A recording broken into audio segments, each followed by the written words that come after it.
Hello ನಮಸ್ಕಾರ, welcome back, welcome to ನವಡಿಪ್ಲೊಮಾ channel. So dear students, ನೀವು ಈಗರಿಂದ ವೇಟ್ ಮಾಡ್ತಾ ಇದ್ದೀರಾ, ಎಲ್ಲರೂ ಎಕ್ಸಾಮ್ ಚೆನ್ನಾಗಿ ಮಾಡಿದ್ರೆ ಅನ್ಕೊಂತೀನಿ.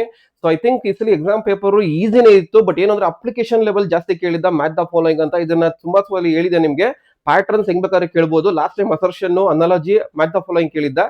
ಈ ಸಲ ಮ್ಯಾಥ್ ದ ಫಾಲೋಯಿಂಗ್ ಜಾಸ್ತಿ ಕೇಳಿದಾನೆ, ಅನಾಲಜಿ ಕಡಿಮೆ ಕೇಳಿದಾನೆ. ಎಲ್ಲ ಒಂದು ಕ್ವಶನ್ ಕೇಳಿದಾನೆ. ಅದು ಬಿಟ್ರೆ ಕರೆಕ್ಟ್ ದ ಸ್ಟೇಟ್ಮೆಂಟ್ಸ್ ನಾನು ಇದು ಟೈಪ್ ಕ್ವಶನ್ ನಂಬರ್ ಟೈಪ್ಸ್ ಮಾಡಿದ್ದೆ. I think if you followed you got the good question, but ಏನಂತ ಟಿಪಿಕಲ್ ಇರಲಿಲ್ಲ. ನಾನು ತಗೊಂಡಿರೋ ಫೀಡ್ಬ್ಯಾಕ್ ಪ್ರಕಾರ ಮ್ಯಾಥ್ ದ ಫಾಲೋಯಿಂಗ್ ಇತ್ತು. ಸ್ವಲ್ಪ ಒಂದೆರಡು ಕ್ವಶನ್ ಟ್ರಿಕಿ ಆಗಿದ್ರೆ ಬಿಟ್ಟು ಕಾಂಪಿಟೇಟಿವ್ ಎಕ್ಸಾಮ್ ಅಂದ್ಮೇಲೆ ಅಷ್ಟು ಇರಲೇಬೇಕು. ಸೊ ಡಿಲೇ ಮಾಡಿದಿರಾ, ಕೀ ಆನ್ಸರ್ಸ್ ವೇಟ್ ಮಾಡ್ತಾ ಇದ್ದೀರಾ. So just will go through it. So key answers ಬಂದಿರೋದು ನಾನು ವರ್ಷನ್ B1 ಪೇಪರ್ ಮಾಡ್ತಾ ಇದ್ದೀನಿ. Key answers 2026 paper B1 version. So ನಿಮ್ಗೆ 4 ವರ್ಷನ್ ಕೊಟ್ಟಿದ್ದಾನೆ. ಸೊ ನಿಮ್ಗೆ 4 ವರ್ಷನ್ ಕೊಟ್ಟಿದ್ದಾನೆ. ಓಕೆ, ನಿಮ್ಗೆ 4 ವರ್ಷನ್ ಕೊಟ್ಟಿದ್ದಾನೆ. A1, B1, C1, D1. ಅದ್ರಲ್ಲಿ ನಾನು ನಿಮ್ಗೆ ಕೊಡ್ತಾ ಇರೋದು B1. ಓಕೆ, 4 ವರ್ಷನ್ ಬಂದಿರೋದು. ಸೊ B1 ಅಲ್ಲಿ ನಿಮಗೆ ನೋಡಿ, IT ಸ್ಕಿಲ್ಸ್ ಬಂದು 1 to 10 ಕೊಟ್ಟಿದ್ದಾನೆ, ಮತ್ತೆ 91 to 100 ಮಾಡಿದ್ದಾನೆ. ಶಫ್ಲಿಂಗ್ ಮಾಡ್ತಾನೆ ಅಂತ ಹೇಳಿದ್ದೆ ನಿಮ್ಗೆ. ಓಕೆ, ಒಂದು ಸ್ಟಾರ್ಟ್ ಆದ್ರೆ ಎಂಡಿಂಗ್ ವರ್ಗು ಅದೇ ಬರುತ್ತೆ ಅಂತ. ಬಟ್ ಇದು due to the page adjustment and ಸ್ವಲ್ಪ ಡಯಾಗ್ರಾಮ್ ಜಾಸ್ತಿ ಕೊಟ್ಟಿದ್ದಾನೆ. ಅದು ಅಡ್ಜಸ್ಟ್ ಮಾಡೋಕೆ ಸ್ವಲ್ಪ ವೇರಿಯೇಷನ್ಸ್ ಮಾಡಿದ್ದಾನೆ, ಯಾಕಂದ್ರೆ ಆ ಪೇಜ್ ಸೆಟ್ ಆಗ್ಬೇಕದು. ಸೊ IT ಸ್ಕಿಲ್ಸ್ ಬಂದು 1 to 10 ಇದೆ, ಆಮೇಲೆ 91 to 100 ಇದೆ. F-triple ಬಂದು 11 to 30 ಇದೆ. ಇದು B ವರ್ಷನ್, ನಾನು ಹೇಳ್ತಾ ಇರೋದು B ವರ್ಷನ್ಗೆ. PMS ಗೆ 31 to 50 ಇದೆ, ಮ್ಯಾಥ್ಸ್ ಗೆ 51 to 70 ಇದೆ, ಮತ್ತೆ S&A ಗೆ 71 to 90 ಇದೆ. ರಿಮೈನಿಂಗ್ ಕ್ವಶನ್ ಶಾರ್ಟ್ಲಿ ಅಪ್ಲೋಡ್ ಮಾಡ್ತೀನಿ, ಗ್ರೂಪ್ ಅಲ್ಲಿ ವೆಯ್ಟ್ ಮಾಡಿ. ಓಕೆ, ಆದ್ರೆ ವಿಡಿಯೋನು ಮಾಡ್ತೀನಿ ಎಲ್ಲಾ ವರ್ಷನ್ಸ್. ಸೊ ಇವಾಗ ಫಸ್ಟ್ IT ಸ್ಕಿಲ್ಸ್ ನೋಡೋಣ 1 to 10. ಸೊ ಕ್ವಶನ್ ನಂಬರ್ 1 ಬಂದು ನಿಮ್ಗೆ, ಕ್ವಶನ್ ನಂಬರ್ 1 ಬಂದು ಆಪ್ಷನ್ 3 ಬರುತ್ತೆ ನಿಮ್ಗೆ ಇಲ್ಲಿ. So you can see here it's option 3. Option 3 ಬರುತ್ತೆ answer question number 1. Question number 2 ಬಂದು ಆಪ್ಷನ್ 1. ಕ್ವಶನ್ ನಂಬರ್ 3 ಬಂದು ಆಪ್ಷನ್ 4. ಕ್ವಶನ್ ನಂಬರ್ 4 ಬಂದು ಆಪ್ಷನ್ 4. ಕ್ವಶನ್ ನಂಬರ್ 5 ಬಂದು ಆಪ್ಷನ್ 2. ಕ್ವಶನ್ ನಂಬರ್ 6 ಬಂದು ಆಪ್ಷನ್ 2. ಕ್ವಶನ್ ನಂಬರ್ 7 ಬಂದು ಆಪ್ಷನ್ 2. ಕ್ವಶನ್ ನಂಬರ್ 8 ಬಂದು option 3. Question number 9 ಬಂದು option 3. ಇಲ್ಲಿ ಥರ್ಡ್ ಆಪ್ಷನ್ ಬರುತ್ತೆ ನಿಮಗೆ.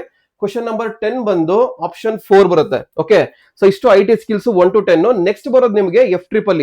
ನೋಡಿ, F-triple ಈಸಿಯಾಗಿ ಕೇಳಿದಾನೆ, ಬಟ್ ಏನಂದ್ರೆ ಮ್ಯಾಥ್ ದ ಫಾಲೋಯಿಂಗ್ ಜಾಸ್ತಿ ಕೇಳ್ಬಿಟ್ಟಿದ್ದಾನೆ ಅಷ್ಟೇ, ಇನ್ನೇನು ಇಲ್ಲ. ಹೇಳಿದೆ ನಿಮ್ಗೆ ಮ್ಯಾಥ್ ದ ಫಾಲೋಯಿಂಗ್ ಕೇಳ್ತಾನೆ ಅಂತ ನಮ್ಮ ಹುಡುಗರು ತುಂಬಾ ಸಲ ಹೇಳಿದೆ ನಿಮ್ಗೆ ಅವ್ರಿಗೆ. So I think if you followed easy ಇದೆ, ಏನಂತ ಟ್ರಿಕಿ ಕ್ವಶನ್ ಇಲ್ಲ. Okay, the material used for fire extinguisher is option 4, nitrogen ಅಂತ ಬರುತ್ತೆ ನಿಮ್ಗೆ ಇಲ್ಲಿ. ಓಕೆ, ಅಂಡ್ ಕ್ವಶನ್ ನಂಬರ್ 12 ಬಂದು ಗ್ಯಾಲ್ವನೈಸ್ ಐರನ್ ಬರುತ್ತೆ. Okay, it's option 4. Question number 13, which of the following is conventional source of electrical energy ಅಂದ್ರೆ thermal energy. ಇವು non conventional ಅಂದ್ರೆ ರೀಸೈಕಲಬಲ್, ಅದು ನಾನ್ ರೀಸೈಕಲಬಲ್. ಆಮೇಲೆ ಇದು ಮ್ಯಾಥ್ ದ ಫಾಲೋಯಿಂಗ್ ಇದನ್ನ ಹೇಳಿದ್ ನಿಮ್ಗೆ ಆಪ್ಷನ್ 2 ಬರುತ್ತೆ. ಸೊ ಇಲ್ಲಿ ಆಪ್ಷನ್ 2 ಬರುತ್ತೆ, ಇಲ್ಲಿ only A and B. Okay, ಯಾಕೆಂದ್ರೆ ಕರೆಂಟ್ ಗೆ ಆಂಪಿಯರ್ಸ್ ಬರುತ್ತೆ, EMF ಗೆ ವೋಲ್ಟ್ಸ್ ಬರುತ್ತೆ, ಎಲೆಕ್ಟ್ರಿಕಲ್ ಎನರ್ಜಿಗೆ ಯಾವ್ದು ಬರುತ್ತೆ, ಆಂಪಿಯರ್ ಪರ್ ಅವರ್ ಬರುತ್ತೆ. ಓಕೆ, ಕಿಲೋ ವ್ಯಾಟ್ ಅವರ್ ಬರುತ್ತೆ, ರೆಸಿಸ್ಟೆನ್ಸ್ ಗೆ ಓಮ್ಸ್ ಬರೋದು ಮೋಲ್. ಅದಕ್ಕೆ ಇವೆರಡು ರಾಂಗ್ ಆಗುತ್ತೆ. It's option 2 only. Next math the following ಇಲ್ಲಿ ಬಂದು ನಿಮ್ಗೆ ಆಪ್ಷನ್ 1 ಬರುತ್ತೆ, ಅಂದ್ರೆ A1, B1, C4, D3. Math the following ಅಲ್ಲಿ ಮ್ಯಾಚ್ ಮಾಡೋದಕ್ಕೆ ಆಪ್ಷನ್ 1 ಚೆಕ್ ಮಾಡ್ಕೊಳ್ಳಿ. ಕರೆಂಟ್ ಗೆ ಆಮ್ ಮೀಟರ್, ಪೊಟೆನ್ಶಿಯಲ್ ಡಿಫರೆನ್ಸ್ ಗೆ ವೋಲ್ಟ್ ಮೀಟರ್, ಪವರ್ ಗೆ ವ್ಯಾಟ್, ರೆಸಿಸ್ಟೆನ್ಸ್ ಗೆ ಓಮ್ ಮೀಟರ್, ಈ ತರ. So next value of current solve ಮಾಡ್ತೀನಿ, ನಂಗೆ ಸದ್ಯಕ್ಕೆ ಬೇಡ ಇದು. ಆಪ್ಷನ್ಸ್ 1 ಬಂದು ಆನ್ಸರ್ ಬಂದು 2 ಆಂಪ್ಸ್ ಬರುತ್ತೆ, ಚೆಕ್ ಮಾಡ್ಕೊಳ್ಳಿ. ಓಕೆ, ಇದು ಮಾಡ್ಬೇಕು, ಪ್ಯಾರಲಲ್ ಕಂಡು ಹಿಡ್ಕೊಂಡ್ಬಿಟ್ಟು V is to IR Ohm's law formula apply ಮಾಡಬೇಕು. ಆಮೇಲೆ ಪ್ಯಾರಲಲ್ ಕಂಡು ಹಿಡ್ಕೊಳಕ್ಕೆ 1/RP is equal to 1/R1 plus 1/R2 use ಮಾಡ್ಬೇಕು ನೀವು ಇಲ್ಲಿ. ನೆಕ್ಸ್ಟ್ ಸೇಮ್ ಇಲ್ಲಿ ಏನ ಮಾಡ್ಬೇಕು ಅಂದ್ರೆ ಫಸ್ಟ್ ಐ ಕಂಡು ಹಿಡ್ಕೊಬೇಕು. ಇಲ್ಲಿ ಅವ್ನು ಕೇಳಿದಾನೆ ವೋಲ್ಟೇಜ್ ಅಕ್ರಾಸ್ ದಿಸ್ ಒನ್ ಕೇಳಿದಾನೆ, ಇದನ್ನ V1 ಅನ್ಕೊಂಡ್ರೆ ಫಸ್ಟ್ ಐ ಕಂಡು ಹಿಡ್ಕೊಬೇಕು. ಐ ಬೇಕು ಅಂತಂದ್ರೆ ನೀವು RT ಕಂಡು ಹಿಡ್ಕೊಬೇಕು. So RT is equal to RS plus RP same ಮಾಡ್ಕೊಂಡು ಮಾಡಿದ್ರೆ ಆನ್ಸರ್ ಬಂದು 3 ವೋಲ್ಟ್ಸ್ ಬರುತ್ತೆ ನಿಮ್ಗೆ ಇಲ್ಲಿ. Okay, voltage across 3 ohms is 3 volts ಅಂತ ಬರುತ್ತೆ, ಚೆಕ್ ಮಾಡಿ, ನಾನು ಸಾಲ್ವ್ ಮಾಡ್ತೀನಿ ಆಮೇಲೆ. ಸೊ ಕ್ವಶನ್ ನಂಬರ್ 18 ಬಂದು functions of a fuse wire ಬಂದು it's option 3 A and B. ಅಂದ್ರೆ ಇದಾಗತ್ತೆ protection circuit for under voltage ಆಗಲ್ಲ, ಓವರ್ ವೋಲ್ಟೇಜ್ ಆಗಲ್ಲ. ನೆಕ್ಸ್ಟ್ ಆಪ್ಷನ್ ಕ್ವಶನ್ ನಂಬರ್ 19 ಬಂದು rating of a fuse wire ಬಂದು maximum current at which the maximum fuse burns. ಒಂದು limit ಇರುತ್ತೆ, ಅದಕ್ಕೆ ಮ್ಯಾಕ್ಸಿಮಮ್ ಬರ್ನ್ ಆಗೋದು ಇದಾಗುತ್ತೆ. ಸೊ ಆಪ್ಷನ್ A ಆಗುತ್ತೆ ಇದಕ್ಕೆ. ಮ್ಯಾಥ್ ದ ಫಾಲೋಯಿಂಗ್ ಕೇಳಿದಾನೆ, ಮತ್ತೆ ಇಲ್ಲಿ ಆಪ್ಷನ್ 2 ಬರುತ್ತೆ, ಅಂದ್ರೆ ಇದು ಬರುತ್ತೆ. ಸೊ ಗ್ಲಾಸ್ ಕಾರ್ಟ್ರಿಜ್ ಫ್ಯೂಸ್ ಬಂದು ಅಂದ್ರೆ ಎಲೆಕ್ಟ್ರಾನಿಕ್ ಎಕ್ವಿಪ್ಮೆಂಟ್ಸ್ ಬರುತ್ತೆ, ಇದಕ್ಕೆ ಕಿಟ್ ಕ್ಯಾಟ್ ಫ್ಯೂಸ್ ಬಂದು ರೆಸಿಡೆನ್ಶಿಯಲ್ ವೈರಿಂಗ್ ಬರುತ್ತೆ, HRC ಫ್ಯೂಸ್ ಬಂದು ಪವರ್ ಡಿಸ್ಟ್ರಿಬ್ಯೂಷನ್ ಬರುತ್ತೆ, ಫ್ಯೂಸ್ ವೈರ್ ಬಂದು ಎಮರ್ಜೆನ್ಸಿ ಪ್ರೊಟೆಕ್ಷನ್ ಬರುತ್ತೆ ನಿಮ್ಗೆ. ಸೊ D ಬಂದು 1 ಆಗುತ್ತೆ. Okay, so it's option 1. Similarly N1. Okay, so ಇಲ್ಲಿ ಏನ್ ಕೇಳಿದಾನೆ ಅಂದ್ರೆ number of turns 1, number of N1 represents the primary turn, N2 represents the secondary winding. So ಇದು ಪ್ರೈಮರಿ ಸೆಕೆಂಡರಿ ಅಂದಾಗ ಸೊ ಇಲ್ಲಿ ಆಪ್ಷನ್ 1 ಬರುತ್ತೆ, ಈ ಆನ್ಸರ್ ಬರುತ್ತೆ. ಸೊ ಏನು ಗೊತ್ತಾಗಿಲ್ಲ ಅಂತ ಹೇಳಿದ್ನಲ್ಲ, ಓನ್ಲಿ ಒನ್ ವೈಂಡಿಂಗ್ ಅಂದ್ರೆ it's option auto transformer. N1 N2 ಅಂದ್ರೆ ಐಸೋಲೇಷನ್, ಇದು N1 8. ಓಕೆ, N1 8 ಅಂತಂದ್ರೆ ಸ್ಟೆಪ್ ಅಪ್, ಯಾಕಂದ್ರೆ ಪ್ರೈಮರಿ ಕಡಿಮೆ ಇದೆ, ಸೆಕೆಂಡರಿ ಜಾಸ್ತಿ ಇದೆ, ಜಾಸ್ತಿ ಕಾಯಿಲ್ ಇರೋ ಕಡೆ ಜಾಸ್ತಿ ಕರೆಂಟ್ ಹೋಗುತ್ತೆ. ಸೊ ಇದಕ್ಕೆ ಇದು ಬರುತ್ತೆ. ಓಕೆ, ಸಾರಿ, N1 ಸ್ಟೆಪ್ ಡೌನ್ ಬರುತ್ತೆ ನಿಮ್ಗೆ ಇಲ್ಲಿ, ಸಾರಿ. ಸೊ ಇದಕ್ಕೆ ಇದು ಬರುತ್ತೆ, ಸ್ಟೆಪ್ ಡೌನ್ ಬರುತ್ತೆ, ಯಾಕಂದ್ರೆ N1 ಜಾಸ್ತಿ ಇದೆ, N2 ಕಡಿಮೆ ಇದೆ. ಹಿಂಗ್ ಮಾಡ್ಕೊಂಡ್ರೆ ಆಪ್ಷನ್ 1 ಬರುತ್ತೆ ಆನ್ಸರ್ ನಿಮಗೆ. Next properties of ideal transformer ಬಂದ್ರೆ ನೋ ವೈಂಡಿಂಗ್ ರೆಸಿಸ್ಟೆನ್ಸ್. ಸೊ ಇದಕ್ಕೆ ಹೈ ವೈಂಡಿಂಗ್ ರೆಸಿಸ್ಟೆನ್ಸ್ ಇರಬಾರ್ದು. ಓಕೆ, ಸೊ ಅದಕ್ಕೆ ಇಟ್ಸ್ ಆಪ್ಷನ್ 1. ABC ಇರಬೇಕು, ಡಿ ಇರಬಾರ್ದು ಅನ್ನೋದಕ್ಕೆ ಇಟ್ಸ್ ಆಪ್ಷನ್ 1 ಬರುತ್ತೆ. Okay, identify the properties of ideal transformer. Ideal transformer ಏನ್ ಇರಬೇಕು ಅಂದ್ರೆ no winding resistance, no leakage flux, no iron losses ಇರಬೇಕು. ಹೈ ವೈಂಡಿಂಗ್ ರೆಸಿಸ್ಟೆನ್ಸ್ ಇರಬಾರ್ದು ನಮ್ಗೆ, ಅದಕ್ಕೆ ಆಪ್ಷನ್ 1. ನೆಕ್ಸ್ಟ್ ಆಪ್ಷನ್ 23ಗೆ ಇದಕ್ಕೆ ಆಪ್ಷನ್ ಬಂದು N2/N1 is equal to V2/V1. ಈ ಫಾರ್ಮುಲಾ ಅಪ್ಲೈ ಮಾಡಿದ್ರೆ ನಿಮ್ಗೆ 5 ಟರ್ನ್ಸ್ ಬರುತ್ತೆ ಅಕ್ರಾಸ್ ಸೆಕೆಂಡರಿ ಕೇಳಿದಾನೆ. ಸೊ N2 ಕೇಳಿದಾನೆ turns across 50 turns across secondary ಅಂದ್ರೆ N1 ಕೇಳಿದಾನೆ. N1 is equal to 5 ಬರುತ್ತೆ ನಮ್ಗೆ ಇಲ್ಲಿ. ಓಕೆ, V2/V1 N2/N1 ಹಾಕಿದ್ರೆ ಆಪ್ಷನ್ 3 ಬರುತ್ತೆ ಆನ್ಸರ್. ನಿಮಗೆ ಕ್ಯಾಲ್ಕುಲೇಟ್ ಮಾಡಿ ಈ ಫಾರ್ಮುಲಾ ಯೂಸ್ ಮಾಡಬೇಕು. ಟ್ರಾನ್ಸ್ಫಾರ್ಮರ್ ಬಂದು it's nothing but Faraday's law, it's option 2. Next ಬಂದು capacity of a battery primarily measured in ampere hours, AH ಅಂತ ಬರುತ್ತೆ, ಎಷ್ಟು ಆಂಪಿಯರ್ ಅವರ್ಸ್ ಅಂತ ಬರುತ್ತೆ. ನೆಕ್ಸ್ಟ್ 26 ಬಂದು 2 ಇನ್ಪುಟ್ಸ್ ಆರ್ ಡಿಫರೆಂಟ್ ಇದ್ದಾಗ ಯಾವ ಗೇಟ್ ಅಂದ್ರೆ ಇಟ್ಸ್ XOR ಗೇಟ್ಸ್, ಆಪ್ಷನ್ 3 ಬರುತ್ತೆ ಆನ್ಸರ್. ನೆಕ್ಸ್ಟ್ ಕರೆಕ್ಟ್ ಆನ್ಸರ್ ಬಂದಾಗ ಇಲ್ಲಿ ಆಪ್ಷನ್ 2 ಬರುತ್ತೆ, B and C are correct. So ಏನಕ್ಕೆ ಅಂದ್ರೆ ಸೆನ್ಸರ್ಸ್ ಏನಕ್ಕೆ ಯೂಸ್ ಮಾಡ್ತೀವಿ ಅಂತಂದ್ರೆ to measure it's input device, measure ಮಾಡೋದಕ್ಕೆ, ಕಂಟ್ರೋಲ್ ಮಾಡೋದಕ್ಕಲ್ಲ, ಇದು ಜನರೇಟ್ ಮಾಡೋದಕ್ಕೂ ಅಲ್ಲ, ಎರಡೂ ಆಗಲ್ಲ. ಸೊ PLC ಅಂದ್ರೆ ಗೊತ್ತು ನಿಮಗೆ, programmable logic control, it's option 2. ಇಲ್ಲ ನೋಡಿ ಎಷ್ಟು ಡೈರೆಕ್ಟ್ ಕ್ವಶನ್ಸ್ ಇದೆ ನಿಮಗೆ. ನೋಡಿ ಹೇಳಿದೆ ರೆಕ್ಟಿಫೈರ್, ಇನ್ಪುಟ್ AC ಕೊಟ್ಬಿಟ್ಟು ಔಟ್ಪುಟ್ ರೆಕ್ಟಿಫೈರ್, ಪಲ್ಸೇಟಿಂಗ್ AC ಬಂದ್ರೆ it's nothing but rectifier, it's option 2 ಬರುತ್ತೆ ನಿಮ್ಗೆ ಇಲ್ಲಿ. ಓಕೆ, ಸೊ ನೆಕ್ಸ್ಟ್ ಬಂದು CPU, RAM, ROM ಇವೆಲ್ಲ ಬರೋದು ನಮಗೆ ಮೈಕ್ರೋ ಕಂಟ್ರೋಲ್ಸ್ ಅಲ್ಲಿ, ಇಟ್ಸ್ ಆಪ್ಷನ್ 4. ಸೊ ಇಷ್ಟು F3 ಎಲ್ಲೋ ಒಂದೆರಡು ಕ್ವಶನ್ ಬಿಟ್ರೆ ತುಂಬಾ ಈಸಿ ಇದೆ. ಸೊ ನೆಕ್ಸ್ಟ್ ಬರೋದು ನಿಮ್ಗೆ F3 ಆದ್ಮೇಲೆ PMS ಬರುತ್ತೆ 31 to 50. ಸೊ 31 ಬಂದು ಕ್ವಶನ್ ನಂಬರ್ 31 to 50 ಬಂದು PMS ಬರುತ್ತೆ, ಕಂಟಿನ್ಯೂಸ್ ಬರುತ್ತೆ. ಸೊ ಇದೊಂದೇ ಅನಾಲಜಿ ಟೈಪ್ ಕೇಳಿರೋದು. ಸೊ ಇದಕ್ಕೆ ಆಪ್ಷನ್ 1 ಬರುತ್ತೆ ಇದಕ್ಕೆ 31ಗೆ. 32ಗೆ ಆಪ್ಷನ್ 3 ಬರುತ್ತೆ, 33ಗೆ ಆಪ್ಷನ್ 1 ಬರುತ್ತೆ. ಓಕೆ, 34ಗೆ ಇಟ್ಸ್ ಆಪ್ಷನ್ 2 ರೀವರ್ಕ್, 35ಗೆ ಇಟ್ಸ್ ಆಪ್ಷನ್ 1, 36ಗೆ ಇಟ್ಸ್ ಆಪ್ಷನ್ 4 ಬರುತ್ತೆ ನಮಗೆ. Okay, it's option 4. 37ಗೆ ಇಟ್ಸ್ ಆಪ್ಷನ್ 3 ಪ್ರಾಜೆಕ್ಟ್ ಮ್ಯಾನೇಜರ್ ಬರುತ್ತೆ. 38ಗೆ ಇಟ್ಸ್ ಆಪ್ಷನ್ 3 ಈ ಆಪ್ಷನ್ ಬರುತ್ತೆ, ಈ ಆಪ್ಷನ್ಸ್ ಬರುತ್ತೆ, ಚೆಕ್ ಮಾಡ್ಕೊಳ್ಳಿ. ಇಟ್ಸ್ ಆಪ್ಷನ್ 3 ಎಲ್ಲ ಅಲ್ಲಿ ಕೊಟ್ಟಿದ್ದೀನಿ ನಿಮ್ಗೆ. 39ಗೆ ಇಟ್ಸ್ ಆಪ್ಷನ್ 1 ಅನ್ಸರ್ಟನಿಟಿ ಬರುತ್ತೆ ನಿಮ್ಗೆ. 40ಗೆ ಇಟ್ಸ್ ಆಪ್ಷನ್ 2 ಕ್ರಿಟಿಕಲ್. ನೋಡಿ ಎಲ್ಲ ಡೈರೆಕ್ಟ್ ಕ್ವಶನ್ಸ್ ಏನ್ ಅಂತ ಏನಿಲ್ಲ, ಕೆಲವೊಂದಕ್ಕೆ ಮಾತ್ರ ಅಪ್ಲಿಕೇಶನ್ ಕೇಳಿರೋದು. ಎಲ್ಲಿ ಯೂನಿಟ್ ಜಾಸ್ತಿ ಇದೆ, ಪ್ರೋಗ್ರಾಮಿಂಗ್ ಕಾನ್ಸೆಪ್ಟ್ ಜಾಸ್ತಿ ಇದೆ, ಪೈಥಾನ್ ಅಲ್ಲೂ ಕೇಳಿದಾನೆ. ಸೊ ಕ್ವಶನ್ ನಂಬರ್ 41ಗೆ ಇಟ್ಸ್ ಆಪ್ಷನ್ 2 ಬರುತ್ತೆ ನಮ್ಗೆ ಇಲ್ಲಿ. ಕ್ವಶನ್ ನಂಬರ್ 42ಗೆ ಆಪ್ಷನ್ 3 ಬರುತ್ತೆ, ಅಂದ್ರೆ ಇದು ಬರುತ್ತೆ ನಮ್ಗೆ. ಸೊ ಚೂಸ್ ಮಾಡ್ಕೊಳ್ಳಿ ಇದನ್ನ. ನೆಕ್ಸ್ಟ್ 43ಗೆ ಇಟ್ಸ್ ಆಪ್ಷನ್ 3, ಬೋತ್ 1 and 2 ಬರುತ್ತೆ ನಮ್ಗೆ ಇಲ್ಲಿ. ಎಲ್ಲ ಡೈರೆಕ್ಟ್ ಕ್ವಶನ್ಸ್ ಕೇಳ್ತಾ ನಿಮ್ಗೆ, ಅಂತ ಹೆಕ್ಟಿಕ್ ಏನ್ ಕೇಳಿಲ್ಲ. 44ಗೆ ಇಟ್ಸ್ ಆಪ್ಷನ್ 2 ನೆಟ್ವರ್ಕ್ ಟೆಕ್ನಿಕ್ ಅಂತ ಬರುತ್ತೆ. 44 ಇದೆಲ್ಲ ಹೇಳ್ತಾರೆ ನಾನು B1ಗೆ. 45ಗೆ ನಮ್ಗೆ ಆಪ್ಷನ್ 1 ಬರುತ್ತೆ, ಅಂದ್ರೆ ಈ ಆಪ್ಷನ್ ಬರುತ್ತೆ ನಮ್ಗೆ ಇಲ್ಲಿ 45ಗೆ. ನೆಕ್ಸ್ಟ್ 46ಗೆ ವಿಲ್ ಗೆಟ್ ಆಪ್ಷನ್ 3. ಸೊ ಇಲ್ಲಿ ಬರುತ್ತೆ ಆಪ್ಷನ್ 3, ಇಲ್ಲಿ ಬರುತ್ತೆ ನಮ್ಗೆ ಇಲ್ಲಿ. 47ಗೆ ಇಟ್ಸ್ ಆಪ್ಷನ್ 3 ಪೋಸ್ಟ್ ಆಡಿಟ್ ಬರುತ್ತೆ ನಿಮ್ಗೆ ಇಲ್ಲಿ. 48ಗೆ ವಿಲ್ ಗೆಟ್ ಆಪ್ಷನ್ 2 ಬರುತ್ತೆ ನಮ್ಗೆ ಇಲ್ಲಿ ಪರ್ಟ್. ಓಕೆ, 49ಗೆ will get option 1. Okay, option 1 ಬರುತ್ತೆ ನಿಮ್ಗೆ ಇಲ್ಲಿ 49ಗೆ. 50ಗೆ ಇಟ್ಸ್ ಆಪ್ಷನ್ 2. ಓಕೆ, ಈ ಆನ್ಸರ್ಸ್ ಬರುತ್ತೆ. ಸೊ 31 to 51 PMS ಬರುತ್ತೆ. ನೆಕ್ಸ್ಟ್ ಬಂದು ಮ್ಯಾಥ್ಸ್, ವೆರಿ ಈಸಿ ಮ್ಯಾಥ್ಸ್ ಮಾತ್ರ ಹೇಳ್ತಾ ಇದೀನಿ. ಎಲ್ಲಾ ಡೈರೆಕ್ಟ್ ಕ್ವಶನ್ಸ್ ಕೇಳಿದಾನೆ. ಇಷ್ಟೊಂದು ಈಸಿ ನಾನು ನೋಡೇ ಇರಲಿಲ್ಲ, ಐ ಥಿಂಕ್ ಅಷ್ಟು ಈಸಿ ಕೇಳಿದಾನೆ. ನೋಡಿ, ಸ್ಕ್ವೇರ್ ಮ್ಯಾಟ್ರಿಕ್ಸ್ ಬಂದು ಡಯಾಗ್ನಲ್ ಅಂದ್ರೆ 159, ಇಟ್ಸ್ ಆಪ್ಷನ್ 3. ಓಕೆ, ಆಪ್ಷನ್ 3 ಬರುತ್ತೆ. The value of sin x into cos x determine 3 into 3 ಕೊಟ್ಟಾಗ sin square x plus cos square x ಬರುತ್ತೆ, ಸಾಲ್ವ್ ಮಾಡಿದ್ರೆ 1 ಬರುತ್ತೆ, ಆಪ್ಷನ್ 3. ನೆಕ್ಸ್ಟ್ ಸ್ಕ್ವೇರ್ ಮ್ಯಾಟ್ರಿಕ್ಸ್ಗೆ ಇದು ನಿನ್ನೆ ಕ್ವಶನ್ ರಿವಿಷನ್ ಮಾಡ್ತಾ ಇದ್ವಿ, A into adjoint A is equal to determinant A into I ಅಂದ್ಬಿಟ್ಟು ಸೇಮ್ ಕ್ವಶನ್ ಉಲ್ಟಾ ಕೇಳಿದಾನೆ. 25 ಅಲ್ಲಿ ಹಿಂಗ್ ಕೇಳಿದ್ದ, ಇದನ್ನ ಹಿಂಗ್ ಕೇಳಿದಾನೆ ಅಷ್ಟೇ, ಸೇಮ್ ಕ್ವಶನ್ ಆಪ್ಷನ್ 1. ಮೈನರ್ಸ್ ಬಂದು ಆಪ್ಷನ್ 2 ಬರುತ್ತೆ, -42 -19 ಬರುತ್ತೆ, ಚೆಕ್ ಮಾಡ್ಕೊಳ್ಳಿ ಎ ಮೈನರ್. ಓಕೆ, ಸೊ 5 2 ಕೇಳಿದಾನೆ. ಸೊ ಇದು ಮಾಡಿದಾಗ ಇದು ಬಿಡಬೇಕು, ಇದು ಮಾಡಿದಾಗ ಇದು ಬಿಡಬೇಕು, ಚೆಕ್ ಮಾಡಿ ಡಿಟರ್ಮಿನೆಂಟ್ ಮಾಡಿ ಆನ್ಸರ್ ಬರುತ್ತೆ ನಿಮ್ಗೆ. So next 55 x plus y plus lambda ಕೇಳಿದಾನೆ. ಸೊ ಏನಿಲ್ಲ, XY ಸಬ್ಸ್ಟಿಟ್ಯೂಟ್ ಮಾಡಿ ಪಾಯಿಂಟ್ ಕೊಟ್ಟಿದ್ದಾನೆ. ಲ್ಯಾಂಬ್ಡಾ ಬಂದ್ರು ಇಟ್ಸ್ ಆಪ್ಷನ್ 3 ಬರುತ್ತೆ, -3 ಬರುತ್ತೆ.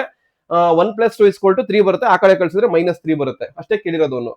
ಸೊ 4x y ಸ್ಲೋಪ್ ಕೇಳಿದಾನೆ. ಸ್ಲೋಪ್ ಬಂದು minus a by b. So m is equal to minus a by b, that is equal to minus 4 by minus 3.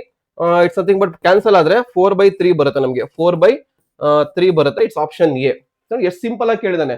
Parallel to Y axis nothing but infinity. ಯಾಕೆ ಅಂತಂದ್ರೆ slope ಹಿಂಗ್ ಕೊಟ್ಟಾಗ parallel to Y axis, parallel to Y axis, Y axis ಇದು X axis, angle 90 ಬರುತ್ತೆ. So theta is equal to 90. So tan 90 is equal to infinity ಬರುತ್ತೆ. tan 0 ಅಂದ್ರೆ 0 ಬರುತ್ತೆ. So it's option 2. ನೋಡಿ ಎಷ್ಟು ಈಸಿ ಇದೆ. ಇನ್ಕ್ಲಿನೇಷನ್ 135 ಡಿಗ್ರಿ, ಇಲ್ಲಿ theta ಕೊಟ್ಟಿದ್ದಾನೆ. So theta is equal to 135 find out ಮಾಡಿ. ಎಂ ಇಸ್ ಈಕ್ವಲ್ ಟು 1 ಆಗುತ್ತೆ. ಸಬ್ಸ್ಟಿಟ್ಯೂಟ್ ಮಾಡಿದಾಗ will get the answer option 2. Okay, you can link it. Y intercept m ಕೊಟ್ಟಿದ್ದಾನೆ, so c ಕೊಟ್ಟಿದ್ದಾನೆ, y intercept is 4, y is equal to mx plus c ಹಾಕಿ you will get this answer. Okay, same equation. ಮತ್ತೆ solve ಮಾಡ್ಬೇಕು ಇದನ್ನ. Product rule 2 into 1 by x ಹಾಕೊಳ್ಳಿ, ಮಾಡಿದ್ರೆ you will get 2. Solve ಮಾಡಾಕ್ತೀನಿ, wait ಮಾಡಿ. 2 divided by 1 minus x square ಬರುತ್ತೆ. Next derivative of e to the power x. Product rule ಹಾಕಿದಾನೆ, product rule ಹಾಕಿದ್ರೆ you will get this one. e to the power of x is equal to minus sin x into cos x. ಮಾಡಿ ಗೊತ್ತಾಗುತ್ತೆ ನಿಮಗೆ. So e to the power of x 3x d square by dx square ಇದೆ. Composite successive ಎರಡು ಕೇಳಿದಾನೆ. So it's option 2 ಅಂದ್ರೆ 34 ಬರುತ್ತೆ ನಮ್ಗೆ. ಇಲ್ಲಿ 34 ಬರುತ್ತೆ. ಸಾಲ್ವ್ ಮಾಡಿ.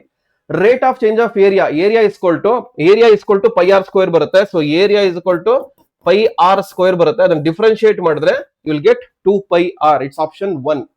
ನೆಕ್ಸ್ಟ್ ಮ್ಯಾಥ್ ದಲ್ಲಿ ಕೇಳಿದ್ರೆ ನೋಡಿ, integration e to the power of x ಗೆ e to the power of x, 1 by x ಗೆ log x, ಇದಕ್ಕೆ ಏನು ಇಲ್ಲ ಕಾನ್ಸ್ಟೆಂಟ್ ಅಂದ್ರೆ x, secant square x ಗೆ tan x. ಸೊ ಆಪ್ಷನ್ 3 ಬರುತ್ತೆ ಇದು. ಓಕೆ, ಇದು B1 ಅಲ್ಲಿ. 6 square x ಗೆ ಪುಟ್ ಏನಿದು, ಪುಟ್ sin x is equal to t ಅಂತ ಹಾಕಿದ್ರೆ integration of t to the power of 6 ಬರುತ್ತೆ, t to the power of 7 by 7 ಬರುತ್ತೆ. ಸೊ ಆನ್ಸರ್ ಬಂದು ಆಪ್ಷನ್ 3 ಬರುತ್ತೆ. That is sin to the power of 7x by 7 ಬರುತ್ತೆ. ಯಾಕಂದ್ರೆ t ಬಂದು sin x ಅಷ್ಟೇ, simple. Next integral of x cos x. So direct tabular method ಮಾಡಿ. So differentiation, integration. So integration ಇದಕ್ಕೆ x ತಗೊಳ್ಳಿ, ಇದಕ್ಕೆ cos x ತಗೊಳ್ಳಿ, you will get the value ಬಂದು ಆಪ್ಷನ್ 2 ಬರುತ್ತೆ. x sin x plus cos x. ಅಥವಾ you can use the integration by parts, ILATE formula use ಮಾಡಬಹುದು. Integration by parts, integration of u v ಅಂತ use ಮಾಡ್ಕೊಂಡು ಮಾಡಬಹುದು ನೀವು ಇಲ್ಲಿ ಮಾಡಿ. ಸೊ ಆನ್ಸರ್ ಬಂದು 2 ಬರಬೇಕು. 66 ಬಂದು ಆಪ್ಷನ್ 1. ಸೊ ಜನರೇಟ್ ಮಾಡಿದಾಗ, ಸೊ ಇದಕ್ಕೆ ಇಂಟಿಗ್ರೇಷನ್ ಬಂದು pi into y square a to b ಬರುತ್ತೆ. ಸೊ ಕ್ಯಾನ್ಸಲ್ ಮಾಡಿದಾಗ ಇಲ್ಲಿ ಸಾಲ್ವ್ ಮಾಡಿದಾಗ you will get this one, limits ಬರುತ್ತೆ ನಮ್ಗೆ ಇಲ್ಲಿ. Okay, so next the value of sin 480. Allied angles ಕೇಳಿದಾನೆ. 480 minus 360 that is equal to 120. So sin 120 is equal to 180 minus 60 ಬರುತ್ತೆ. So final ಆಗಿ sin 60 ಬರುತ್ತೆ, √3/2. So answer is option 1. ಈ ತರ ಬರುತ್ತೆ ನಿಮ್ಗೆ. ಸೊ ನೆಕ್ಸ್ಟ್ ಬಂದು 68 sin of a plus b form ನೋಡಿ. ಫಾರ್ಮುಲಾ ಕೇಳಿದರೆ sin a cos b plus cos a sin b. ನಮ್ಮ ಹುಡುಗರು ಗೊತ್ತಿರುತ್ತೆ, ಸತ್ಯ ಅಂಡ್ ಕಲ್ಕಿ. ಓಕೆ, ಸೊ ಪ್ಲಸ್ ಇದೆ, ಪ್ಲಸ್ ಬಂತು, ಸೈನ್ ಪ್ಲಸ್ ಬಂತು, ಕಾಸ್ ಬಂತು, ಗೊತ್ತಿದ್ರೆ ಅರ್ಥ ಆಗಿರುತ್ತೆ ಅವ್ರಿಗೆ. So it's option 2. Next cos A sine B ಕೇಳಿದಾನೆ ನೋಡಿ. Pythagoras triplets ಕೇಳಿದಾನೆ. 12 13 ಅಂದ್ರೆ 5 ಬರುತ್ತೆ, 3 4 ಅಂದ್ರೆ 3, 5 ಅಂದ್ರೆ 4 ಬರುತ್ತೆ. ಸೊ ಎಲ್ಲ ತಗೊಂಡು ಕ್ಯಾಲ್ಕುಲೇಟ್ ಮಾಡಿ. ಸೈನ್ ಎ ಕೊಟ್ಟಿದ್ದಾನೆ, ಒಂದು ಎ ತಗೊಳ್ಳಿ, ಒಂದು ಬಿ ತಗೊಳ್ಳಿ, ಒಂದು ಎ ಒಂದು ಬಿ. ನೋಡಿ, ಎ ಗೆ 13, ಇಲ್ಲಿ ಕಾಸ್ ಅಂದ್ರೆ 12 ಇಲ್ಲಿ ಬರುತ್ತೆ, ಇಲ್ಲಿ 5 ಆಗುತ್ತೆ. ಬಿ ಗೆ ಇಲ್ಲಿ ಸೈನ್ ಬಿ, ಇಲ್ಲಿ 5 ಇದು 3 ಆದ್ರೆ ಇದು 4 ಆಗುತ್ತೆ. So similarly find out sine A and cos B. Substitute ಮಾಡಿ, ಮಾಡಿದ್ರೆ ಆನ್ಸರ್ ಎಷ್ಟು ಬರುತ್ತೆ ನಿಮ್ಗೆ ಇಲ್ಲಿ. Cos of A minus B formula apply ಮಾಡಿ. ಸೇಮ್ ಕಾನ್ಸೆಪ್ಟ್ ನೋಡಿ, ಇಲ್ಲೇ ಕೊಟ್ಟಿದ್ದಾನೆ cos of A minus B formula. Cos A cos B plus sine A sine B, ಇದೇ ಫಾರ್ಮುಲಾಗೆ ಅಪ್ಲೈ ಮಾಡಿ. You will get the answer 63/65. Same thing ನೋಡಿ, ಎಷ್ಟು concepts ಎಲ್ಲ ಯೂಸ್ ಆಗುತ್ತೆ, ಟ್ರಿಕ್ಸ್ ಎಲ್ಲ ಹೇಳ್ಕೊಟ್ರೋದಕ್ಕೆ. The value of sin 125 sin 50 ನೋಡಿ, ಇಲ್ಲಿ ಬಂದು ಆಫ್ ಆಂಗಲ್ ಫಾರ್ಮುಲಾ ಅಪ್ಲೈ ಮಾಡೋದು ಬೇಡ. ಜಸ್ಟ್ ಇದನ್ನ 180 minus 55 ಅಂತ ತಗೊಳ್ಳಿ. sin of 180 minus 55 ಅಂದ್ಬಿಟ್ಟು. So 180 minus second quadrant according to the ASTC rule. So ಇದೇನು ಬರುತ್ತೆ, sin 55 ಬರುತ್ತೆ. ಸೊ ಅವಾಗ ಏನಾಗುತ್ತೆ, sin ಸ್ಕ್ವೇರ್ 55 ಬರುತ್ತೆ. ಯಾಕಂದ್ರೆ sin 55 into sin 55, sin square 55 ಬರುತ್ತೆ. ಎಲ್ಲೂ sin ಸ್ಕ್ವೇರ್ 55 ಇಲ್ಲ. ಸೊ ಉಲ್ಟಾ ಮಾಡಬೇಕು. ಸೊ ಇದ್ರ ಹೆಂಗ್ ಬರ್ಕೊಬೇಕು ಇಲ್ಲಿ, sin of 90 minus 55, sin of 90 minus 35 ಬರುತ್ತೆ. ಅವಾಗ ಏನಾಗುತ್ತೆ, cos 35 ಡಿಗ್ರಿ ಬರುತ್ತೆ. ಇಲ್ಲಿ ಸ್ಕ್ವೇರ್ ಇರೋದಕ್ಕೆ ಸ್ಕ್ವೇರ್ ಬರುತ್ತೆ. And that is the answer option 2, cos square 35. So ಈ ತರ ಕಂಡುಹಿಡ್ಕೊಬಹುದು. ಸ್ವಲ್ಪ ಅಪ್ಲಿಕೇಶನ್ ಲೆವೆಲ್ ಜಾಸ್ತಿ ಕೇಳಿದಾನೆ, ಅಷ್ಟು ಇನ್ನೇನು ಇಲ್ಲ. ಬಟ್ ಕಾನ್ಸೆಪ್ಟ್ ಈಸಿ ಇದೆ. ಓಕೆ, ಇಲ್ಲ ಟ್ರಾನ್ಸ್ಫಾರ್ಮೇಶನ್ ಆಗ್ಲಿಲ್ಲ ಅಂದ್ರೆ ಈ ತರ ಮಾಡ್ಕೊಬಹುದು. ನೀವು ಇಲ್ಲಿ ಅಲೈಡ್ ಆಂಗಲ್ಸ್ ಯೂಸ್ ಮಾಡ್ಕೊಬಹುದು. ತುಂಬಾ ಈಸಿ ಕೇಳಿದಾನೆ. ಸೊ ಇಷ್ಟು ಮ್ಯಾಥ್ಸ್, ಇದನ್ನ ಹೇಳಿದ್ದು ಮ್ಯಾಥ್ಸ್ ಇಷ್ಟು ಈಸಿ ಹೋದ್ ನಾನು ನೋಡೇ ಇಲ್ಲ, ಅಷ್ಟು ಈಸಿ ಕೇಳಿದಾನೆ. ಆಮೇಲೆ 71 to 90 ಬಂದು ಎಸ್ ಎನ್ ಡೆ ಆಗುತ್ತೆ. 71 ಬಂದು ಆಪ್ಷನ್ 2 ಬರುತ್ತೆ. ನಂಗೆ ಎಸ್ ಎನ್ ಡೆ ಅಷ್ಟೊಂದು ಐಡಿಯಾ ಇಲ್ಲ, ಅದಕ್ಕೆ ಆನ್ಸರ್ಸ್ ಹೇಳ್ಬಿಡ್ತೀನಿ. ಆಮೇಲೆ ಆಪ್ಷನ್ 3 72 ಬಂದು ಆಪ್ಷನ್ 3 ಬರುತ್ತೆ, ಚೆಕ್ ಮಾಡ್ಕೊಳ್ಳಿ. 73 ಬಂದು ಆಪ್ಷನ್ 3 ಬರುತ್ತೆ 2020 ಇಂದ 2023ಗೆ. 74 ಬಂದು ಆಪ್ಷನ್ 2 ಬರುತ್ತೆ 21 ಇಂದ 2023ಗೆ.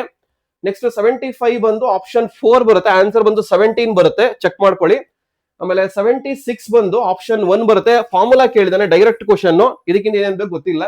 77 ಬಂದು ಆಪ್ಷನ್ 2, ಇದು ಒಂದು ಸಾಲ್ವಿಂಗ್ ಕೇಳಿದಾನೆ, ಇಟ್ಸ್ 0. 78 ಬಂದು ಆಪ್ಷನ್ 1 ಕೇಳಿದಾನೆ, ಅಂದ್ರೆ ಎ ಅಂಡ್ ಬಿ ಕರೆಕ್ಟ್ ಅಂತ ಕೇಳಿದಾನೆ, ಸ್ಟೇಟ್ಮೆಂಟ್ಸ್ ಆರ್ ಕರೆಕ್ಟ್ ಅಂತ ಕೇಳಿದಾನೆ. ಇದನ್ನು ಹೇಳಿದ್ದೆ ನಿಮ್ಗೆ, ಈ ತರ ಕೇಳ್ತಾನೆ ಕರೆಕ್ಟ್ ಇನ್ಕರೆಕ್ಟ್ ಅಂತ. ಸೊ ಕರೆಕ್ಟ್ ಇನ್ಕರೆಕ್ಟ್ ಅಂತ ಒಂದು ವಿಡಿಯೋ ಮಾಡಿದ್ದೆ, ನೋಡಿದ್ರೆ ಗೊತ್ತಾಗಿರುತ್ತೆ ನಿಮ್ಗೆ. 79 ಬಂದು ಅಗೇನ್ ಡೈರೆಕ್ಟ್ ಕ್ವಶನ್, ಫಾರ್ಮುಲಾಗೆ ಆಪ್ಷನ್ ಡಿ ಬರುತ್ತೆ. ಆಮೇಲೆ 80 ಬಂದು ಆಪ್ಷನ್ 3 ಬರುತ್ತೆ, ಮ್ಯಾಚ್ ದ ಫಾಲೋಯಿಂಗ್ ಕೇಳಿದೆ. ಸೊ ಮ್ಯಾಚ್ ದ ಫಾಲೋಯಿಂಗ್ ಸುಮಾರು ಕೇಳಿದಾನೆ, ಯಾವ್ದಕ್ಕೆ ಅಂದ್ರೆ ಕಾನ್ಸೆಪ್ಟ್ ವೈಸ್ ಇರೋದಕ್ಕೆ, ಸ್ಮಾಲ್ ಕಾನ್ಸೆಪ್ಟ್ ಅದಕ್ಕೆ ಕೇಳಿದಾನೆ. ನೆಕ್ಸ್ಟ್ 81 ಬಂದು ಇಲ್ಲಿಂದ ಪೈಥಾನ್ ಶುರು ಆಗುತ್ತೆ, ಇಲ್ಲಿಂದ ಪೈಥಾನ್. ಸೊ ಇದಕ್ಕೆ ಆಪ್ಷನ್ 2 ಬರುತ್ತೆ, ಅಂದ್ರೆ ಲೂಪ್ಸ್ ಬರುತ್ತೆ. Python package library science and numeric ಅಂದ್ರೆ ಲೂಪ್ಸ್ ಇಲ್ಲ, ನಂಪೈ ಇದೆ, ಮ್ಯಾಟ್ಲಾಬ್ ಇದೆ, ಪಂಡಾಸ್ ಇದೆ. ಮಿಸ್ ಆಗಿದ್ರೆ ನೀವು ಪಂಡಾಸ್ ಅಂತ ಹಾಕಿದ್ರೆ ತಪ್ಪಾಗಿರುತ್ತೆ, ಮಾರ್ಕ್ಸ್ ಚೆಕ್ ಮಾಡ್ಕೊಡಿ, ಯಾಕಂದ್ರೆ ನಮ್ಮ ಹುಡುಗರು ಹಾಕಿದ್ದಾರೆ. ನೆಕ್ಸ್ಟ್ 82 ಬಂದು ಯಾವ್ದು ಇಂಡೆಂಟೇಷನ್ ಬೇಕು ಅಂದ್ರೆ define the block of code, ಇದಕ್ಕೆ ಏನು ಇಲ್ಲ, ಬ್ಲಾಕ್ ಆಫ್ ಕೋಡ್ ಡಿಫೈನ್ ಮಾಡೋದಕ್ಕೆ. ಸೊ ಆಪ್ಷನ್ 2 ಆಗುತ್ತೆ. ಲೂಪ್ ಇನ್ಸೈಡ್ ದ ಲೂಪ್ ಅಂದಾಗ ಯೂಶಲಿ ಇನ್ಸೈಡ್ ಲೂಪ್ ಅಂತ ಬರ್ದು ಬಿಡ್ತೀರಾ ಎಲ್ಲರೂ, ಬಟ್ ಇದು ಆನ್ಸರ್ ಅಲ್ಲ, answer is nested for loop. ಯಾಕಂದ್ರೆ ಫಾರ್ ಲೂಪ್ ಮಾತ್ರ loop inside the loop use ಮಾಡಕ್ಕಾಗೋದು ಪೈಥಾನ್ ನಲ್ಲಿ. ಆಕ್ಚುಲಿ ಸ್ವಲ್ಪ ಟ್ರಿಕಿ ಕ್ವಶನ್. ಸೊ ಔಟ್ಪುಟ್ ಬಂದು ಆಪ್ಷನ್ 3 ಬರುತ್ತೆ, ಆಪ್ಷನ್ 3 ಅಂತಂದ್ರೆ 1 ಬರುತ್ತೆ. ಯಾಕೆ ಅಂತಂದ್ರೆ ಎ ಡಬಲ್ ಸ್ಟಾರ್ ಅಂತಂದ್ರೆ ಎ ಡಬಲ್ ಸ್ಟಾರ್ 3 ಅಂದ್ರೆ A to the power of 3 ಅಂತ. ಸೊ ಎ ಬಂದು 5 to the power of 3 that is equal to 125 ಬರುತ್ತೆ. ಸೊ ಇನ್ ಕೇಳಿರೋದು N is equal to 125 plus B ಅಂದ್ರೆ 8 ದಟ್ ಇಸ್ ಈಕ್ವಲ್ ಟು 133 ಬರುತ್ತೆ. ಆಮೇಲೆ ಎನ್ ಮಾಡ್ 2 ಅಂತಂದ್ರೆ 133 ಮಾಡ್ 2 ಅಂದ್ರೆ ಡಿವೈಡ್ ಆಗುತ್ತೆ. ಸೊ 133 ಡಿವೈಡ್ ಬೈ 2 ಅಂತಂದ್ರೆ ಡಿವೈಡ್ ಮಾಡಿದಾಗ ರಿಮೈಂಡರ್ ಬಂದು 1 ಬರುತ್ತೆ. ರಿಮೈಂಡರ್ ಬಂದು 132 ಬಂದ್ರೆ 3 6 12 3 6 12 66 ಇಂಟು 2 132 ಬರುತ್ತೆ, 132. ಸೊ ರಿಮೈಂಡರ್ ಬಂದು 1 ಬರುತ್ತೆ, ಇದು ಆನ್ಸರ್ 1, ಅದಕ್ಕೆ ಆನ್ಸರ್ 1. ಮಾಡ್ಯುಲಸ್ ಮಾಡಿದಾಗ I will get the answer as remainder ಬರುತ್ತೆ ನಮ್ಗೆ ಇಲ್ಲಿ.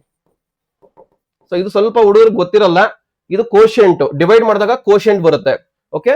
ಮಾಡ್ಯುಲಸ್ ಮಾಡಿದಾಗ ರಿಮೈಂಡರ್ ಬರುತ್ತೆ ನಮ್ಗಲ್ಲಿ. ಸೊ ಆನ್ಸರ್ ಬಂದು option 3.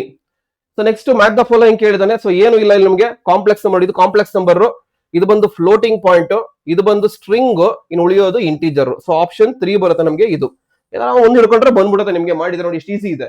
Output of the given program, ಇದು ಬಂದು ಆಪ್ಷನ್ 1 ಬರುತ್ತೆ, ಬಿ ಅಂತ ಬರುತ್ತೆ. ಯಾಕೆ ಅಂತಂದ್ರೆ ಎಕ್ಸ್ ವ್ಯಾಲ್ಯೂ 0 ಇದೆ, ಎಕ್ಸ್ ಇಸ್ ಈಕ್ವಲ್ ಟು 1 ಆದ್ರೆ ಟ್ರೂ ಆಗುತ್ತೆ. ಟ್ರೂ ಅಂದ್ರೆ ಇಲ್ಲಿ ಬರುತ್ತೆ, ಸೊ ಫಾಲ್ಸ್ ಅಂತಂದ್ರೆ ಇಲ್ಲಿಗೆ ಬರುತ್ತೆ. So it is true or false ಬರುತ್ತೆ. ಟ್ರೂ ಅಂದ್ರೆ ಇಲ್ಲಿಗೆ ಬರುತ್ತೆ, ಇಟ್ಸ್ ಇಸ್ ಫಾಲ್ಸ್. ಫಾಲ್ಸ್ ಅಂದ್ರೆ ಇಲ್ಲಿಗೆ ಬರುತ್ತೆ. ಸೊ ಅಲ್ಲಿ ಏನಿದೆ ಅಂದ್ರೆ ಬಿ ಡಿಸ್ಪ್ಲೇ ಆಗುತ್ತೆ. ಇಟ್ಸ್ ಆಪ್ಷನ್ 1, ಚೆಕ್ ಮಾಡ್ಕೊಬಹುದು. 86 ಗೆ 87 ಗೆ ಸ್ಟೂಡೆಂಟ್ಸ್ ಇಂದ ರಾಮ್, ಮತ್ತೆ ಎಸ್ ಅಂಡ್ ಬಂದ್ಬಿಡ್ತು. ಇಲ್ಲಿ 6 ಕ್ವಶನ್ ಆದ್ಮೇಲೆ ಆಪ್ಷನ್ 2 ಬರುತ್ತೆ. Next 88 fastest collection of data is option 3 the survey. Okay ನೋಡಿ, ಡೈರೆಕ್ಟ್ ಕ್ವಶನ್ ಎಷ್ಟು ಈಸಿ ಕೇಳಿದಾನೆ. ಮತ್ತೆ ಬ್ಯಾಕ್ ದ ಫಾಲೋಯಿಂಗ್ ಕೇಳಿದಾನೆ, ಇದಕ್ಕೆ ಆಪ್ಷನ್ 3 ಬರುತ್ತೆ, ಚೆಕ್ ಮಾಡ್ಕೊಳ್ಳಿ, ಓಕೆ. ಸೊ ನೆಕ್ಸ್ಟ್ 90th ಇದು ಬಂದು ಅದು yes and last question, second one, option 2 ಬರುತ್ತೆ ನಮ್ಗೆ ಇಲ್ಲಿ. ಸೊ ನೆಕ್ಸ್ಟ್ 91 ಬಂದು 91 ಇಂದ 100 ಐ ಟಿ ಸ್ಕಿಲ್ಸ್ ಬರುತ್ತೆ ನಮ್ಗೆ ಇಲ್ಲಿ. So I T skills remaining part ಅಲ್ಲಿ ಏನ್ ಬರುತ್ತೆ, 1 to 10 ಎಲ್ಲ ಬಂದಿತ್ತು, ರಿಮೈನಿಂಗ್ 11th ಇಂದ ಒಂದು ಸಿ ಪ್ರೋಗ್ರಾಮ್ ಕೇಳ್ಬಿಟ್ಟಿದ್ದಾನೆ ಇಲ್ಲಿ. ಸೊ ಇದಕ್ಕೆ ಆಪ್ಷನ್ ಬಂದು ಆಪ್ಷನ್ 2 ಬರುತ್ತೆ, ದಟ್ ಇಸ್ 135. ನೋಡಿ ಇಲ್ಲಿ ಏನಾಗಿದೆ ಅಂತಂದ್ರೆ ಎ ಪ್ಲಸ್ ಪ್ಲಸ್ ಕೇಳಿದಾನೆ ಇಲ್ಲಿ. ಎ ಪ್ಲಸ್ ಪ್ಲಸ್ ಅಂದ್ರೆ ಪೋಸ್ಟ್ ಇಂಕ್ರಿಮೆಂಟ್ ಅಂತ ಕರಿತೀವಿ, ಸ್ವಲ್ಪ ಡೆಪ್ತ್ ಆಯ್ತು ಇದು, ಇಷ್ಟು ಕೇಳಬಾರ್ದಾಗಿದೆ, ಇದು ತಿಕ್ಲಿ question. So A plus plus ಅಂದ್ರೆ post increment, first value assign ಆಗ್ಬಿಟ್ಟು ಆಮೇಲೆ ಇಂಕ್ರಿಮೆಂಟ್ ಆಗುತ್ತೆ. ಸೊ ಇಲ್ಲಿ 10 ಪ್ಲಸ್ ಎ ಪ್ಲಸ್ ಪ್ಲಸ್ ಅಂತಂದ್ರೆ ಫಸ್ಟ್ ಈ ಪಾರ್ಟ್ ಮಾತ್ರ ಎಕ್ಸಿಕ್ಯೂಟ್ ಆಗುತ್ತೆ, ವ್ಯಾಲ್ಯೂ ಅಸೈನ್ ಆದಾಗ ಮಾತ್ರ ಇಂಕ್ರಿಮೆಂಟ್ ಆಗುತ್ತೆ. ಎ ಪ್ಲಸ್ ಪ್ಲಸ್ ಅಂತಂದ್ರೆ ಏನಾಗುತ್ತೆ, ಎ ಪ್ಲಸ್ ಪ್ಲಸ್ ಅಂದ್ರೆ ಸತಿಂಗ್ ಬಟ್ 125 ಇದೆ, ಎ ವ್ಯಾಲ್ಯೂ ಎಷ್ಟಿದೆ, ಸೊ ಎ ವ್ಯಾಲ್ಯೂ ಎಷ್ಟಿದೆ 125 ಇದೆ. ಸೊ ಎ ಪ್ಲಸ್ ಪ್ಲಸ್ ಅಂತಂದ್ರೆ ಇಟ್ ಬಿಕಮ್ಸ್ 126 ಅಸೈನ್ ಮಾಡಿದಾಗ, ಅಸೈನ್ ಮಾಡಿಲ್ಲ ಇಲ್ಲಿ. ಸೊ 10 ಪ್ಲಸ್ 125 ಅಂದ್ರೆ it becomes 135 and that is the answer, option 2 ಬರುತ್ತೆ ನಿಮ್ಗೆ, ಓಕೆ. ಸೊ ಈ ತರ ಸ್ವಲ್ಪ ಡೆಪ್ತ್ ಆಯ್ತು. ಸೊ ಟ್ರಿಕಿ ಕ್ವಶನ್ ಏನು ಮಾಡೋಕ್ಕಾಗಲ್ಲ. Which of the following valid identifier, number start ಆಗ್ಬೇಕಾಗಲ್ಲ, ಸ್ಲಾಶ್ ಆಗಲ್ಲ, ಸಿಂಬಲ್ ಆಗಲ್ಲ, ನಂಬರ್ ಆಗಲ್ಲ. ಸೊ ಇದಾಗುತ್ತೆ ಆಪ್ಷನ್ 4. ನೆಕ್ಸ್ಟ್ ಇದು ಕೇಳಿದಾನೆ, ಇಟ್ಸ್ ಆಪ್ಷನ್ 2 ಬರುತ್ತೆ, ಮ್ಯಾಚ್ ದ ಫಾಲೋಯಿಂಗ್. ಸೊ ಇದು ಬರುತ್ತೆ, ಚೆಕ್ ಮಾಡ್ಕೊಳ್ಳಿ, ಓಕೆ. ಆಪ್ಷನ್ 2 ಬರುತ್ತೆ. ನೆಕ್ಸ್ಟ್ 94 ಗೆ ಆಪ್ಷನ್ 4 ಬರುತ್ತೆ, ಕಮ್ಯುನಿಕೇಶನ್. 95 ಗೆ ಆಪ್ಷನ್ 2 ಬರುತ್ತೆ, okay, this is the thing. And 96 ಗೆ ಆಪ್ಷನ್ 3 ಬರುತ್ತೆ, ವೆಬ್ ಬ್ರೌಸರ್. 97 ಗೆ ಆಪ್ಷನ್ 2 ಬರುತ್ತೆ, ಪಾಪ್ ಅನ್ಬಿಟ್ಟು. 98 ಗೆ ಆಪ್ಷನ್ 2 ಬರುತ್ತೆ, ಓಕೆ. ಏನ್ ಆರ್ಡರ್ ಕೇಳಿದಾನೆ, ಓಕೆ, ಇದು ಒಂದು ಕೇಳ್ತಾ ಇದ್ದೆ ಆರ್ಡರ್. ಸೊ 99ಗೆ ಆಪ್ಷನ್ 2 ಬರುತ್ತೆ. ಅಗೇನ್ ಮ್ಯಾಥ್ ದ ಫಾಲೋಯಿಂಗ್, ಸುಮಾರು ಮ್ಯಾಥ್ ದ ಫಾಲೋಯಿಂಗ್ ಕೇಳ್ಬಿಟ್ಟಿದ್ದಾನೆ ಈ ಸಲ. ಯಾಕೆಂದ್ರೆ ಗೊತ್ತಿಲ್ಲ, ಯಾಕೆ ಅಪ್ಲಿಕೇಶನ್ ಲಿಸ್ಟ್ ಮಾಡೋದನ್ನ ಗೊತ್ತಿಲ್ಲ, ಇಷ್ಟೊಂದು ಎಕ್ಸ್ಪೆಕ್ಟ್ ಮಾಡಿರಲಿಲ್ಲ. ಸೊ ಲಾಸ್ಟ್ ಕ್ವಶನ್ ಬಂದು ಆಪ್ಷನ್ 3 ಬರುತ್ತೆ. ಸೊ ಫೈನಲ್ ಆಗಿ ಬಿ ವರ್ಷನ್ ಬಂದು ಈ ತರ ಬರುತ್ತೆ. ಇದೇ ತರ ಎಲ್ಲಾ ವರ್ಷನ್ಸ್ಗೂ ಪ್ರೊವೈಡ್ ಮಾಡ್ತೀನಿ, ಅದಕ್ಕೆ ವೇಟ್ ಮಾಡಿ. ಆದ್ರೆ ಇನ್ನೊಂದು ವಿಡಿಯೋ ಮಾಡ್ತೀನಿ, ಎಲ್ಲಾ ವರ್ಷನ್ಸ್ ಪ್ರೊವೈಡ್ ಮಾಡ್ತೀನಿ ರಿಲೇಟಬಲ್ ಟು ದಿಸ್. ಈ ತರ ಇದನ್ನ ಇಟ್ಕೊಂಡ್ಬಿಟ್ಟು ನಿಮ್ ಆನ್ಸರ್ಸ್ ಇದೆ ಚೆಕ್ ಮಾಡ್ಕೊಂಡು ಹೋಗ್ಬೋದು ಅಕಾರ್ಡಿಂಗ್ ಟು ದಿಸ್. ಸೊ ನಿಮಗೆ ಕಂಪ್ಲೀಟ್ ಫೈನಲ್ ಆನ್ಸರ್ಸ್ ನಿಮಗೆ ಬಿ ವರ್ಷನ್ ಕೊಟ್ಟಿದ್ದೀನಿ ನಿಮಗೆ 2026. ಸೊ ಐ ಥಿಂಕ್ ನನ್ನ ಪ್ರಕಾರ, ನಮ್ಮ ಫ್ಯಾಕಲ್ಟೀಸ್ ಪ್ರಕಾರ, ಟೀಮ್ ಪ್ರಕಾರ ಆಲ್ಮೋಸ್ಟ್ ಕರೆಕ್ಟ್ ಆನ್ಸರ್ಸ್ ಕೊಟ್ಟಿದ್ದೀವಿ. ಇನ್ನೇನ ತಪ್ಪಿದ್ರೆ ಕಮೆಂಟ್ ಮಾಡಿ, ಐ ವಿಲ್ ರೀಚೆಕ್ ಅಂಡ್ ರೀ ಅಪ್ಲೋಡ್ ಇಟ್. ಓಕೆ, ಸೊ ನನ್ನ ಪ್ರಕಾರ ಇದು, ಅದಕ್ಕೆ ಸ್ವಲ್ಪ ಟೈಮ್ ಹಿಡಿತು ಕ್ರಾಸ್ ಚೆಕ್ ಮಾಡೋದಕ್ಕೆ. So key answers probably by ನಾಳೆ ಅಥವಾ ಸೋಮವಾರ ಅಷ್ಟೊತ್ತಿಗೆ ಬಿಡ್ತಾರೆ. ಸೊ ವೆಯ್ಟ್ ಮಾಡಿ. ಸೊ ಐ ಥಿಂಕ್ ಎಲ್ಲರೂ ಚೆನ್ನಾಗಿ ಮಾಡಿದ್ದಾರೆ ಅನ್ಕೊಂತೀನಿ. ನಮ್ಮ ಹುಡುಗರು ಸ್ವಲ್ಪ ಚೆನ್ನಾಗಿ ಮಾಡಿದ್ದಾರೆ, ಸ್ವಲ್ಪ ಕನ್ಫ್ಯೂಷನ್ ಆಗಿದ್ದಾರೆ, ಮಿಕ್ಸ್ಡ್ ರೆಸ್ಪಾನ್ಸ್ ಇದೆ, ಗೊತ್ತಿಲ್ಲ ಏನಾಗುತ್ತೆ ಅಂತ. So wait for the key answers and I will cross check it. ನಾವೆಷ್ಟು ಕರೆಕ್ಟ್ ಇದೀವಿ ಕೀ ಆನ್ಸರ್ ಅವ್ರಿಗೆ. Okay, so this the video for you. So video share ತಪ್ಪದೆ ಒಂದು ಲೈಕ್ ಬಟನ್ ಪ್ರೆಸ್ ಮಾಡಿ. ಹಂಗೆ ಫರ್ದರ್ ಕೌನ್ಸಿಲಿಂಗ್ ಬರುತ್ತೆ ನಿಮಗೆ, ಒಂದು ಪರ್ಸನಲ್ ಗೈಡೆನ್ಸ್ ಬರುತ್ತೆ, ಬೇಕಾಗತ್ತೆ. ಬೇಕು ಅಂದ್ರೆ ಪಿಂಗ್ ಮಾಡಿ, ಕಾಂಟ್ಯಾಕ್ಟ್ ಮಾಡಿ. ಅದಕ್ಕಿಂತ ಮುಂಚೆ ಸಬ್ಸ್ಕ್ರೈಬ್ ಮಾಡೋದು ಮರಿಬೇಡಿ, ಲೈಕ್ ಮಾಡೋದು ಮರಿಬೇಡಿ, ಫ್ರೆಂಡ್ಸ್ಗೆ ಶೇರ್ ಮಾಡೋದು ಮರಿಬೇಡಿ. Thank you, thanks for watching.